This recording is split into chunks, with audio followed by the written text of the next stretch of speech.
আপনি কি 2 সংখ্যার জাতক? কি করে বুঝবেন আপনি 2 সংখ্যার জাতক? যদি মাসের 2 তারিখ, 11 তারিখ, 20 তারিখ এবং 29 তারিখ, যে কোনো মাসের এই তারিখগুলোর মধ্যে যদি আপনার জন্ম হয়ে থাকে তাহলে আপনি 2 সংখ্যার জাতক। তাহলে যারা 2 সংখ্যার জাতক তারা কেমন ধরনের মানুষ, আপনি কেমন ধরনের মানুষ এবং আপনার কোন কোন পেশায় যাওয়া উচিত, এই সম্পূর্ণ ভিডিওটা আপনারা স্কিপ না করে দেখুন। আমি সম্পূর্ণটাই বলবো এবং যারা এখনও পর্যন্ত আমার চ্যানেলটিকে সাবস্ক্রাইব করেননি তারা অবশ্যই সাবস্ক্রাইব করুন এবং লাইক করুন, শেয়ার করুন, কমেন্ট করুন।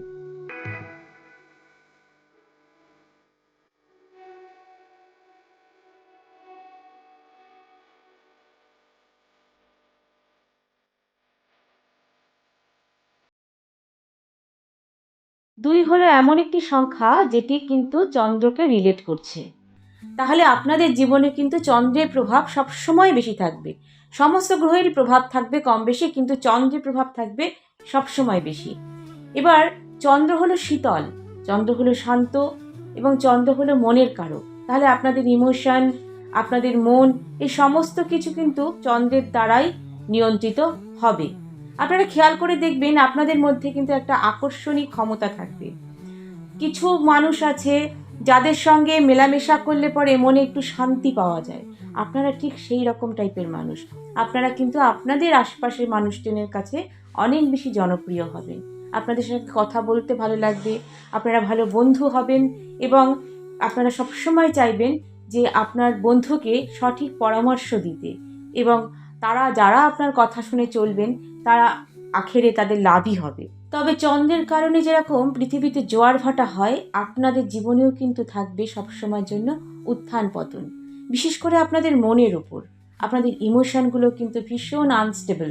তাহলে আপনাদের ইমোশনগুলোর ওপরেও কিন্তু চন্দ্রের কারণে যে জোয়ার ভাটা হচ্ছে তার মতো কিন্তু আপনাদের ইমোশনগুলোর মধ্যেও সবসময়ের জন্য একটা দোনামনা, একটা চাপ সবসময়ের জন্য থাকবে। খুব ছোট ছোট ব্যাপারে আপনাদের মনের ভেতরে আঘাত লাগবে, খুব ছোট ছোট কথা কখনো কখনো আপনাদের মনের ভিতরে গেঁথে থাকবে।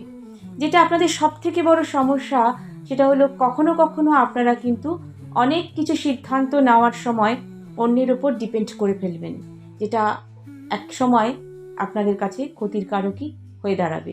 সেটা কখনো করবেন না এবং চাইবেন সবসময় যেন নিজের ডিসিশনটা নিজেই নেওয়ার চেষ্টা করুন। আপনারা কিন্তু ভীষণ অ্যাডজাস্টেবল, অর্থাৎ যে কোনো সম্পর্কই হোক না কেন আপনারা চাইবেন যে সম্পর্ক যেন ভেঙে না যায়, সেই সম্পর্ককে কিভাবে ধরে রাখতে হয় সেটা আপনারা জানবেন। তাই সকলকে নিয়ে চলা, সকলের সঙ্গে একসাথে থাকা, কিভাবে ব্যালেন্স করতে হবে, অনেক কিছু আছে যেটা আপনারা হয়তো আপনাদের পক্ষে নয়, তবুও আপনারা কিন্তু সেই জায়গাটাকে ব্যালেন্স করে চলতে ভালোবাসবেন। যে একটুখানি অ্যাডজাস্ট করলে যদি একটা জায়গা ঠিক হয়ে যায় তাতে আপনাদের কিন্তু একটু অসুবিধে হবে না, আপনারা সেই জায়গাটাকে সেখানে অবশ্যই ম্যানেজ করে চলতে পারবেন। আপনি কিন্তু ভীষণ সেন্সিটিভ এবং ভীষণ মুডি প্রকৃতির। আপনি সবসময় চাইবেন যে আপনার আশেপাশের মানুষজন আপনার মুড বুঝে চলুক, কিন্তু অ্যাকচুয়ালি সেটা তো যখন হবে না তখন আপনার মনে আঘাত লাগবে। আপনি যেহেতু শান্ত, সেরকম আপনিও কিন্তু ঝগড়াঝাটি একদম পছন্দ করবেন না। আপনি কিন্তু বাইরে থেকে প্রচণ্ড শান্ত, কিন্তু ভিতর থেকে কিন্তু অসম্ভব চঞ্চল। চন্দ্র কিন্তু চঞ্চল, তাই ভেতর থেকে কিন্তু আপনি চঞ্চল। সেটা কিন্তু বাইরে থেকে বোঝার ক্ষমতা কারোর থাকবে না। আপনাকে দেখে মনে হবে খুব শান্ত, সমাহিত একটা সুন্দর একটা মানুষ, কিন্তু ভেতরে ভেতরে আপনার অনেক কিছু চলতে থাকবে মনের ভেতরে। সবসময় চাইবেন সবার সঙ্গে সদ্ভাব রাখতে। সবথেকে বড় ব্যাপার হচ্ছে আপনি একটা দুজনের ঝগড়া হচ্ছে, সেখানে কিভাবে মেটানো যায় সেই মিটিয়ে দেওয়ার কাজটা কিন্তু আপনি খুব ভালো করতে পারেন। সবসময় চাইবেন সবার সঙ্গে যেন সম্পর্কটা সুন্দর হয়ে গড়ে উঠুক। লোকে কিন্তু আপনার কথা মন্ত্রমুগ্ধের মতো শুনবে। আপনি যে কথা বলবেন সেই কথার জাদুতে আপনি সবাইকে বশীভূত করে রাখতে পারবেন। আপনি কথা বলতে ভালোবাসবেন এবং কথা আপনার ফুরাবে না। মানুষের সঙ্গে কথা আপনাকে যদি চুপ করে থাকতে বলা হয় আপনি একদম পছন্দ করবেন না। আপনি চাইবেন সবার সঙ্গে কথা বলতে, আড্ডা মারতে, ভালোবাসতে। ভালোবাসতে এই যে ভালোবাসতে, এই ভালোবাসাটা আপনার ভেতরে অলরেডি হয়েই থাকবে। কাউকে ভালোবাসতে আপনি ভীষণ ভালোবাসবেন, তার পরিবর্তে যদি সে আপনাকে ভালো নাও বাসে তাতেও অসুবিধা নেই, দুঃখ আপনি পাবেন, কিন্তু ভালোবাসতে কখনো কাউকে বিশ্বাস করতে আপনি পিছপা হবেন না। আপনি কিন্তু ভীষণ কেয়ারিং। আপনার সামনের মানুষটিকে কিভাবে যত্ন করতে হয়, কিভাবে সে ভালো থাকবে, সেটা আপনি খুব ভালো বোঝেন এবং তাকে কিভাবে কেয়ার করতে হয়, তার ছোট ছোট জিনিসগুলোকে নজরে রাখা। পরিবর্তে হয়তো আপনি সেই জিনিসটা নিজে পেলেন না, কিন্তু আপনি কিন্তু সবসময়ের জন্য সেটা করেই যাবেন। কিন্তু আপনার যেটা সবথেকে বড় সমস্যা, সেটা আমি আগেও বললাম, আবারও বলছি, ছোট ছোট কথা। পরিবর্তে সেই ছোটো ছোটো কথাগুলো আপনার এত মনে আঘাত লাগে, আপনি এত বেশি ইমোশনাল, তখন কিন্তু সেটাকে সামলানো আপনার পক্ষে খুব চাপ হয়ে যায়।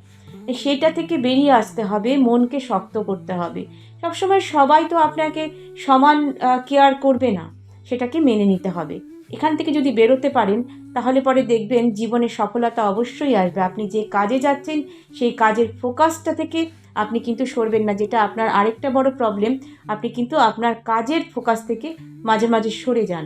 সেটা সরবেন না তখনই যখন আপনি এই ছোট ছোট বিষয়গুলো থেকে নিজেকে মুক্ত করতে পারবেন। বিশেষ করে পূর্ণিমা অমাবস্যাতে আপনার মনের ওপর একটা ভীষণ প্রভাব থাকবে। তখন কিন্তু আপনি মাত্রাতিরিক্ত ইমোশনাল হয়ে যাবেন। তখন আপনার মধ্যে যে ইমোশনগুলো কাজ করবে সেগুলোকে কন্ট্রোল করতে গেলে পরে আপনাকে কিন্তু মেডিটেশন করতেই হবে। এবং অবশ্যই মেডিটেশনের দ্বারাই আপনি কিন্তু আপনার এই প্রবলেমগুলো থেকে বেরোতে পারবেন। এবং সঠিক পদ্ধতিতে আপনি মেডিটেশন করুন আর প্রাণায়াম করুন, দেখবেন আপনি কিন্তু আপনার রাস্তাটা ঠিক পেয়ে যাবেন।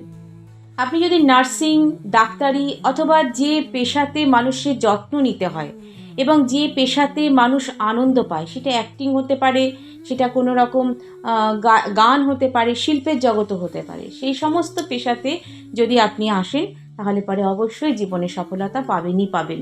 এবং আপনার একটা কথা আমি সবসময় বলবো, আপনি কিন্তু আপনার মনের কথা কাউকে শেয়ার করবেন না। যতক্ষণ না পর্যন্ত কাজটা হচ্ছে, ততক্ষণ পর্যন্ত আপনি আপনার মনের কথা কারোর কাছে শেয়ার করবেন না। সেই কাজটা হওয়াটা তাহলে কিন্তু খুব প্রবলেম হয়ে যাবে। মনকে শান্ত করুন এবং সঠিক ডিসিশন নিন জীবনে। দেখবেন জীবনে যে কাজেই যান না কেন, সফলতা আপনি পাবেন।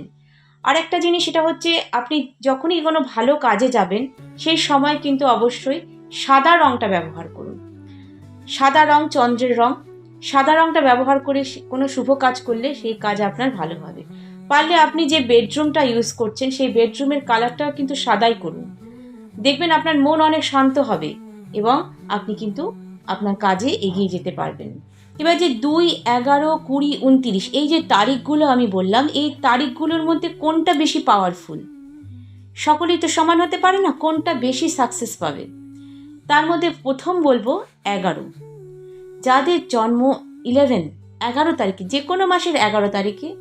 কারণ কি, দেখুন 11-র মধ্যে রয়েছে 1 + 1। 1 মানে রবি আর 1 মানে রবি। তা দুটো রবি আমরা পাচ্ছি হচ্ছে 11-র মধ্যে। তাহলে সেখানে এরাও কিন্তু ইমোশনাল, কিন্তু এরা ইমোশনটাকে অনেক বেশি কন্ট্রোল করতে জানেন। তাহলে 11 তারিখের মানুষরা, 11 তারিখে যারা জন্মগ্রহণ করেছেন, তারা কিন্তু অনেক বেশি সাকসেস পাবেন জীবনে। তারপর আসছে 29, অর্থাৎ 2 মানে চন্দ্র, 9 মানে হচ্ছে মঙ্গল। এই যে কম্বিনেশন, তাহলে এদের মধ্যে ইমোশন থাকবে, কিন্তু মঙ্গলের যে প্রভাব থাকবে তার জন্য তাদের মধ্যে কর্ম ক্ষমতা তাদের মধ্যে অনেক বেশি থাকবে। তার জন্য কিন্তু তারা এর পরে সাকসেস রেটটা আমরা কিন্তু যদি ধরে থাকি, তাহলে ধরে থাকবো 29 তারিখ। তারপর আসছে 2। এই 2 সংখ্যার মানুষরা কিন্তু শুধুমাত্র চন্দ্রের প্রভাব তাদের মধ্যে থাকছে, তারাও সাকসেস পাবে। এরকম অনেক মানুষ আছেন জীবনে, তারা 2 সংখ্যার মানুষ, তারা কিন্তু জীবনে প্রচুর সাকসেস পেয়েছেন। কিন্তু এই 2 সংখ্যার মানুষদের যেটা প্রবলেম, সেটা হচ্ছে তারা কিন্তু অনেক সময় ভুল ডিসিশন নিয়ে ফেলবেন, যেটা তাদের জীবনে অনেক সময়তেই ক্ষতির কারণ হয়ে দাঁড়াবে। তারপর আসলো 20 তারিখ, অর্থাৎ 2-এর সঙ্গে যখনই 0 যোগ হচ্ছে, তাহলে পরে সেই সংখ্যাগুলো কিন্তু খুব একটা আমরা লাস্টের দিকেই রেখে থাকি। তারাও সাকসেস পাবে জীবনে, প্রচুর পাবে, কিন্তু অনেক লড়াইয়ের মধ্যে দিয়ে পাবে। তাদের সঙ্গে, তাদের মনের সঙ্গে তাদেরকে অনেক লড়াই করতে হবে, তবে তারা জীবনে সাকসেস কিন্তু পাবে। সাকসেস প্রত্যেকেই পাবে, কিন্তু রেটিংয়ের হিসাবে আমি যেটা বললাম, তাতে প্রথমে 11, তারপরে 29, তারপর 2, তারপর 20। সুতরাং আপনারা যারা 2 নম্বরের মানুষ, তারা অবশ্যই নিজের মনকে কন্ট্রোল করুন। এবং কন্ট্রোল করতে কি করবেন? Meditation must. মেডিটেশন অবশ্যই আপনাদের করতে হবে, তাহলে দেখবেন আপনারা আপনাদের সঠিক পথে সঠিক ডিসিশন নিতে পারবেন জীবনে এবং সঠিক পথে এগোতে পারবেন। আজ এই পর্যন্তই। আবার আমার নতুন ভিডিও নিয়ে আপনাদের সামনে আসতে চলেছি। ততক্ষণের জন্য নমস্কার।